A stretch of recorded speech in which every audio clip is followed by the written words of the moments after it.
This is BBC World News. I'm Luquessa Burak. Our top stories. Donald Trump continues to face intense pressure and questions over his links to Russia and his dismissal of the FBI director, all as the US president prepares for his first foreign trip. Swedish prosecutors prepare to give an update on the 7-year case against WikiLeaks founder Julian Assange. If it happens, it'll be the first time in 2 centuries Japan's cabinet approves a draft law taking it a step closer for Emperor Akihito to stand down.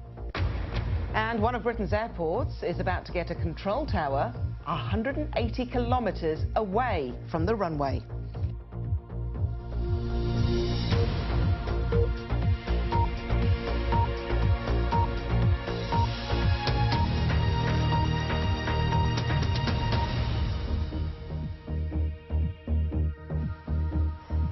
Hello and welcome to BBC World News. On Friday, Donald Trump will hope that he can leave behind the political turmoil at home as he heads to Saudi Arabia on his first foreign trip. He's hit back at the appointment of a special counsel to investigate alleged Russian collusion with his election campaign. He said it hurt our country terribly. Aleem Makboul has the report. The president's just not happy with the scrutiny he continues to come under over his links with Russia. The entire thing has been a witch hunt, and there is no collusion between certainly myself and my campaign, but I can always speak for myself and the Russians, zero. I think it divides the country. I think we have a very divided country because of that and many other things. Did you at any time urge former FBI Director James Comey in any way, shape, or form to close or to back down the investigation into Michael Flynn? And also, as you look back... No. Next question. The major development of the last 24 hours is the appointment of Robert Mueller to oversee the Russia investigation.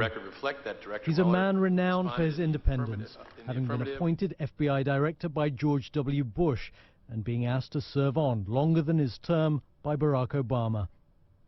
And his appointments received support from many on both sides of the aisle. Probably the best thing that has happened is that the Deputy Attorney General did appoint Bob Mueller, a man of impeccable integrity, to act as special counsel in this issue, and that, I think, is of some comfort to all of us in this country.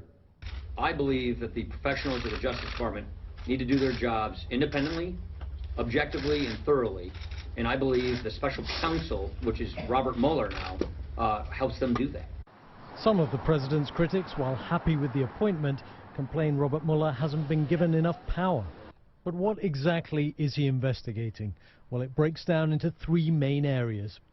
Russian influence on the election, looking at possible hacking and leaks.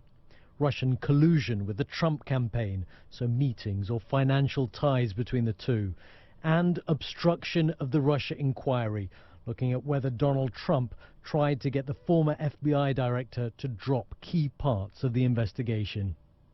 Well, after the president fired the last man leading the inquiry, it does now feel with this appointment that the Russia investigation can now get back on track. But there are many who feel that Donald Trump, for whatever reason, is not particularly behaving like a man who wants that. Aleem Makboul, BBC News in Washington. The Japanese government has approved plans to allow Emperor Akihito to step down. It's the first such abdication in 2 centuries. The emperor, who's 83, indicated last year he wanted to abdicate due to ill health. Well, if the legislation is approved, he'll be succeeded by his son, Crown Prince Naruhito. Well, for more on the process, Rupert Wingfield-Hayes is in Tokyo for us. So they've approved the draft plan, Rupert. What happens next? So this has been approved by the Cabinet today. It will then go to Parliament, and it's expected to be passed pretty smoothly in the parliamentary session that ends next month. And then the legislation says that the Emperor will have to enact or act on this bill within 3 years. But my understanding is it's actually going to happen quicker. We expect Emperor Akihito to step down at the end of next year, December 31st, 2018, and then his son, Crown Prince Naruhito to become the new emperor on January the 1st, 2019, and that will be the beginning of a new imperial era in Japan, because the calendar in Japan is determined by the emperor's ascent onto the chrysanthemum throne. So we will leave behind the Heisei era and we will get a new era that has not yet been named. And Rupert, could you just explain to us why it is that the Crown Prince and his successors within this law, they are not allowed to abdicate? Why is that? Yes, so there is a controversy surrounding this new bill. The emperor, when he went on television last year and made this appeal, saying he's old, he's increasingly frail, and he won't be able to carry on his duties much longer, so he wants to retire, he said very clearly he wants the law to be changed so that himself and future emperors or empresses will be allowed to retire when they choose. That hasn't happened. The very conservative Prime Minister, Shinzo Abe, and his cabinet instead have decided on a one-off change to the law. It will allow Emperor Akihito to retire, but it won't allow his son to retire. It's just a one-off change, one time only. And this debate, you said the word empresses. Is the debate on women being allowed to a seat to the throne, has that moved on? Is there any indication that that will change? No indication at all, and it's not in this bill, although the leader of the main opposition party here has said that it should be discussed during the passage of the bill, because Japan faces a real problem. Emperor Akihito has 4 grandchildren. 3 of them are women.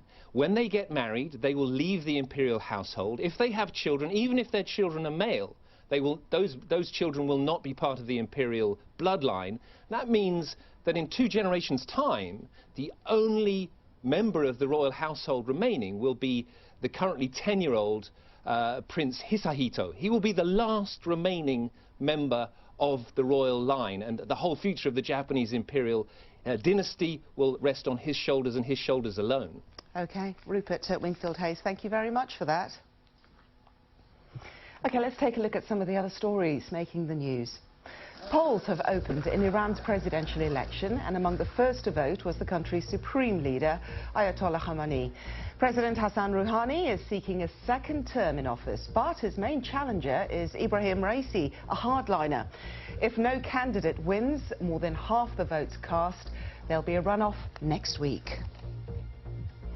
US military officials say 2 Chinese jets have conducted an unprofessional interception of its aircraft in international airspace over the East China Sea. They say their plane was on a routine mission monitoring for nuclear radiation and was acting within international law.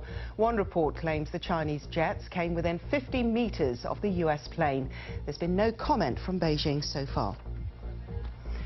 The French president is due to travel to Mali in West Africa before the end of his first week in office.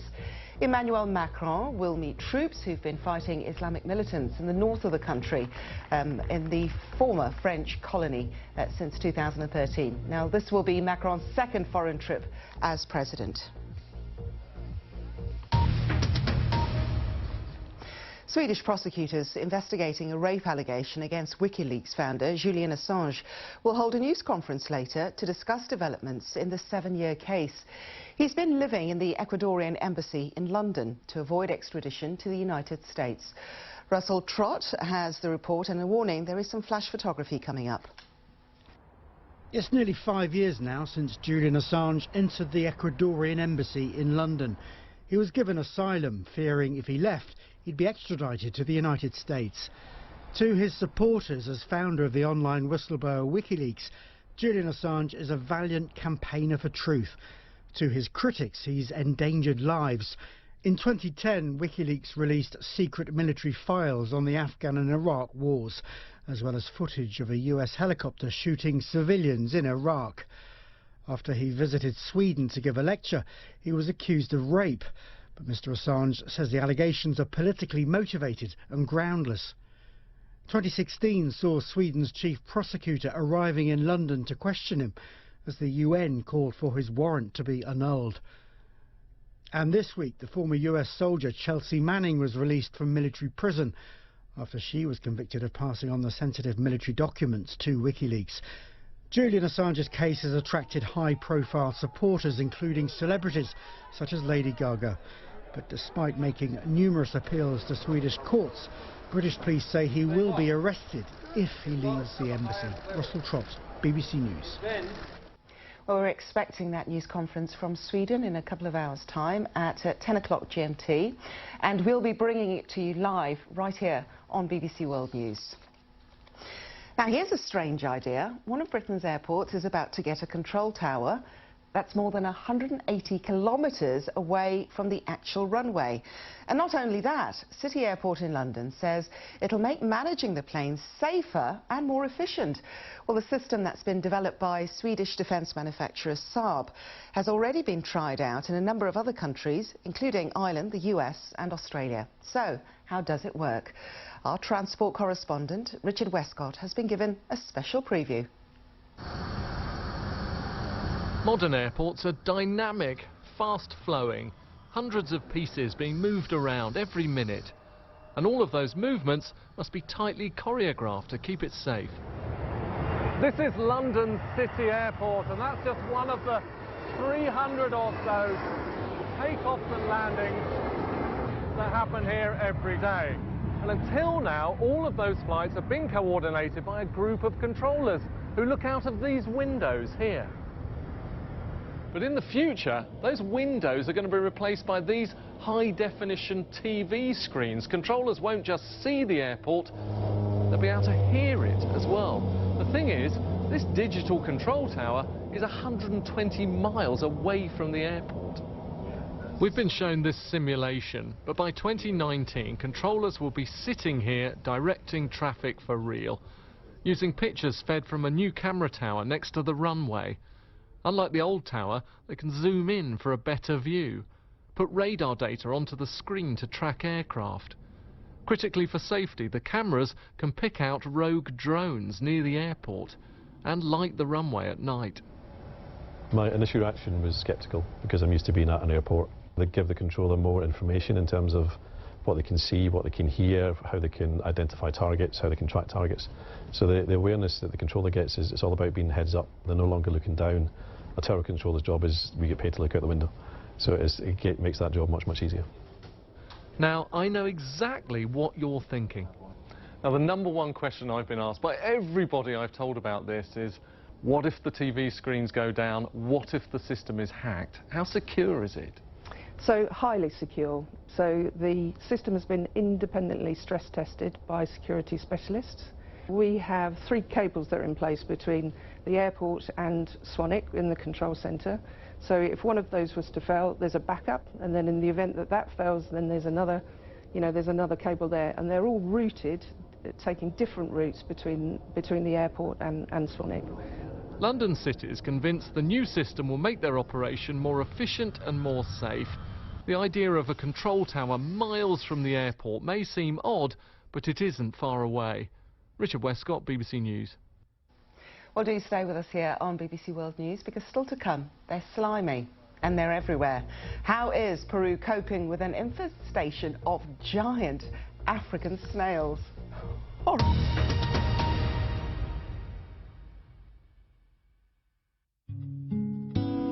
This morning, an Indian Air Force plane carrying Mr. Gandhi's body landed in Delhi.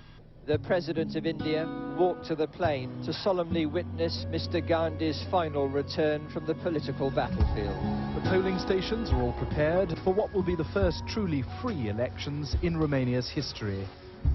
It was a remarkable climax to what was surely the most extraordinary funeral ever given to a pop singer. It's been a peaceful funeral demonstration so far, but suddenly the police are tear gassing the crowd. We don't yet know why. The pre-launch ritual is well established here. Helen was said to be in good spirits, but just a little apprehensive. In the last hour, East Timor has become the world's newest nation. It was a bloody birth for a poor country, and the challenges ahead are daunting. But for now, at least, it is time to celebrate.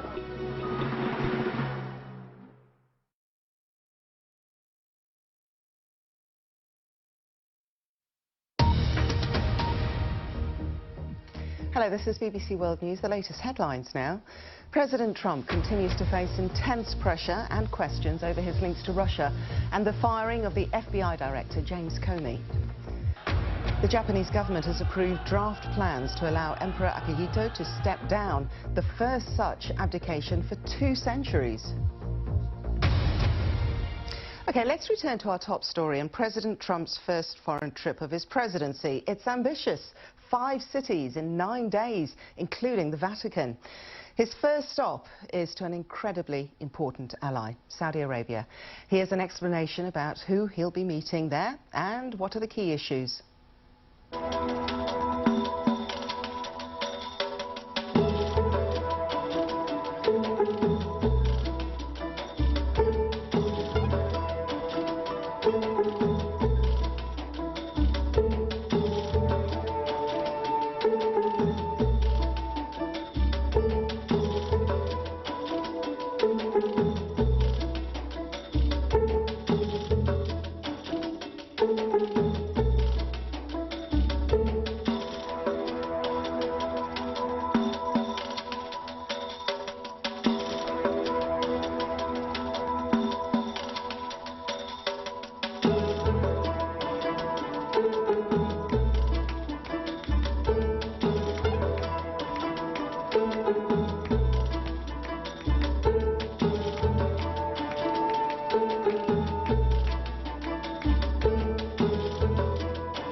Well, the BBC's chief international correspondent, Lise Doucette, is in Riyadh.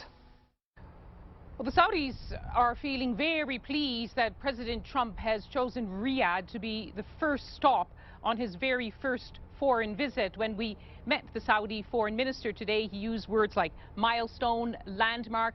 He even told me it was a diplomatic coup that the president would be stopping here first.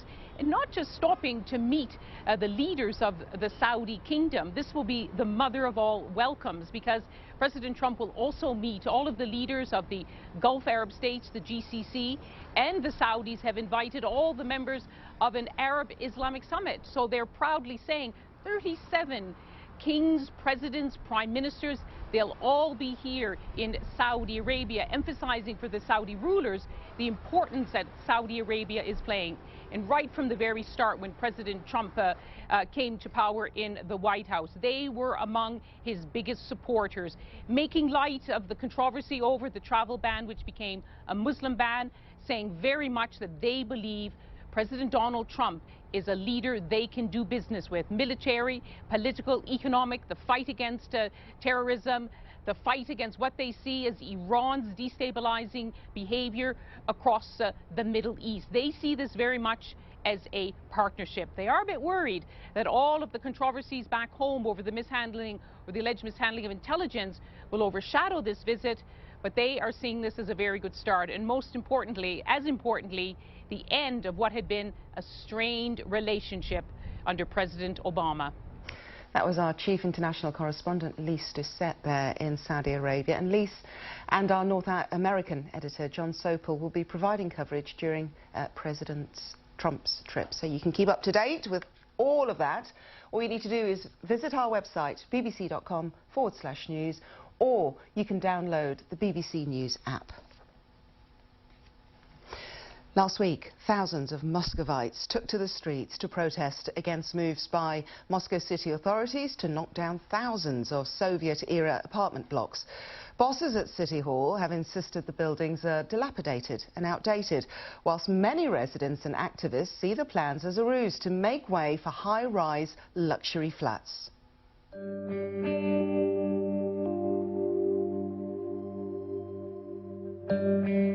Я против сноса. Квартира мне досталась, это нелегко. Это квартира, которую я купил. Это моя квартира, где живет моя семья.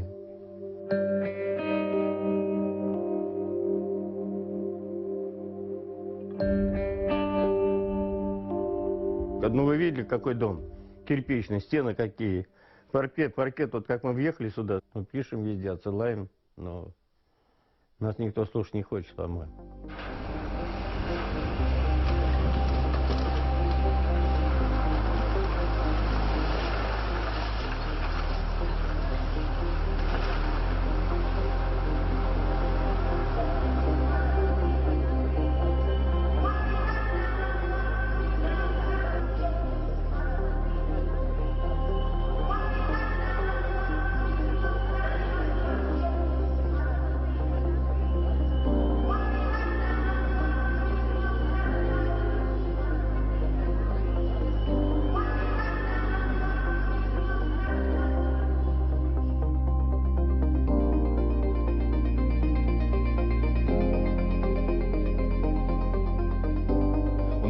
не ремонтопригодны. Они не представляют архитектурной ценности. Эти дома, если ими не заниматься в ближайшие 15-20 лет, они к этому периоду придут к состоянию близкому к аварийному.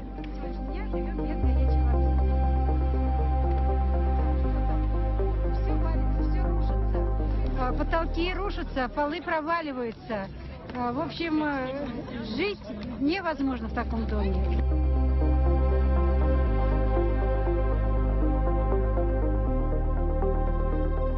We live in really nice area.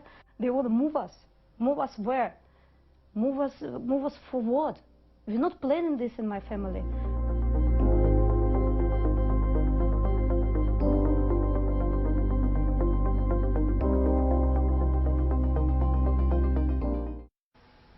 Now, when you think about the world's most dangerous creatures, snails don't usually come to mind, but in fact the giant African snail is considered to be one of the most harmful species on Earth. And now, in Peru, there's been an infestation. Hundreds of them have been found in the northern region of Ancash. The BBC's Tim Ullman has more. Cordoned off at first sight, this appears to be a crime scene. But things are not what they seem. These are believed to be giant African snails, hundreds of them. Brought here by heavy rains and flooding, these creatures can be deadly. Harmless in themselves, but they are potential carriers of disease and infection. One conservation group has them listed in the top 100 most dangerous exotic species. The authorities in Peru are determined to remove them as quickly as possible. By habit, they like to be in the dirt, in rat dung. So that is where they become contaminated, and from there they go on to transmit parasites and bacteria.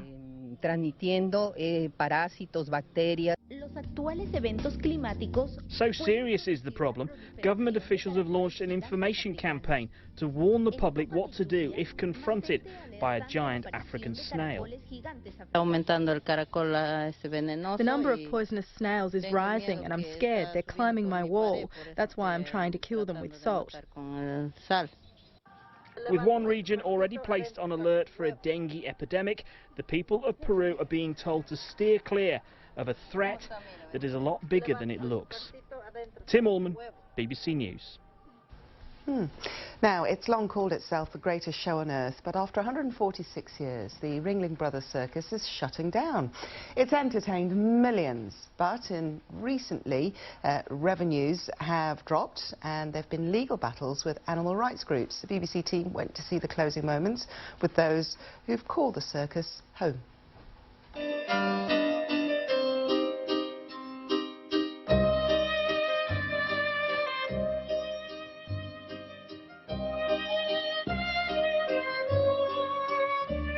Ringling Brothers and Barnum & Bailey Circus is older than Coca-Cola. We are older than baseball. For us to be coming to a close, it's really sad. Riding a cannon out onto the arena floor, you know, it's powerful. I'm smiling right before I get in the cannon, and then as soon as I slide down to where the crowd can't see me, stop smiling, like I'm focused 100%. And I think the word that I think of the most is attack.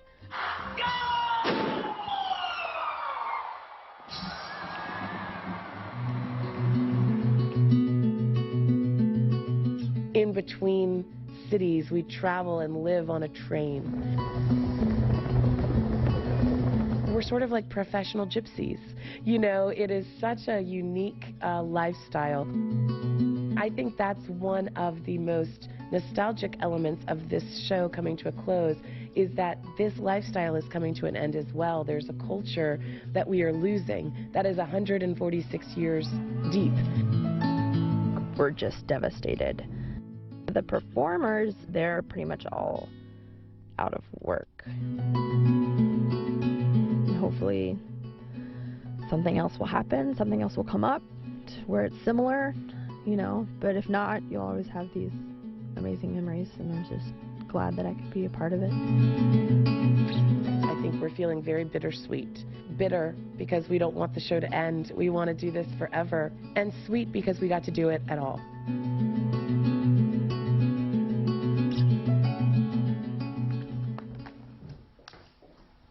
Now, painting by the former graffiti artist Jean-Michel Basquiat has sold at auction in New York for more than £110 million. That's nearly double the price of his previous most expensive work. It was sold to a Japanese billionaire after 10 minutes for $110 million, joining the ranks of Picasso and Francis Bacon.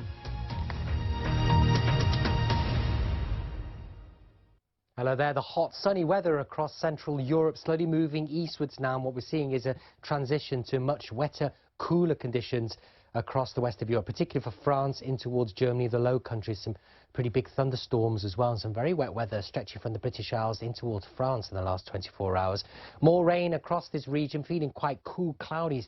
17 degrees in Paris compared to 30 Celsius earlier on the week.